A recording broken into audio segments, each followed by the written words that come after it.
จะเดินพรย่ำแดงๆเนาะศรัทธาญาติโยมนี่ก็อยู่ที่วัดป่า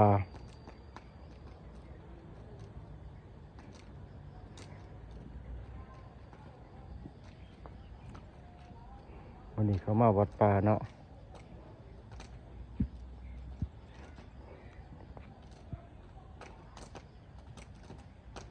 มาเผาขี้เหงื่อขี้หญ้าเผาบ้านเผาเฮือนให้ผู้ที่ลงรับไปเดี๋ยวเนาะก็คือเขาเดี๋ยวมาเผาทำลายเพิ่นเนาะเป็นเฮือนป่าของเพิ่น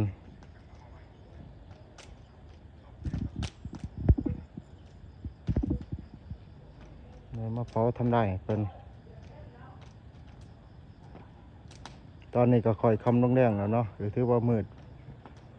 พอประมาณเดี๋ยวก็ถือว่าเป็นเวลา7 โมงกว่าเดี๋ยวเนาะ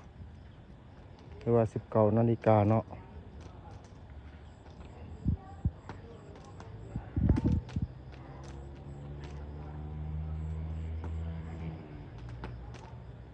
ไม่ซาจ่า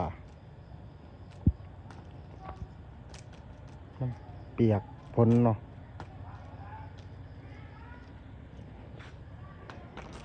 เอาไว้กับเกกาบัดเราก็ได้พอทำได้ทิมฮะ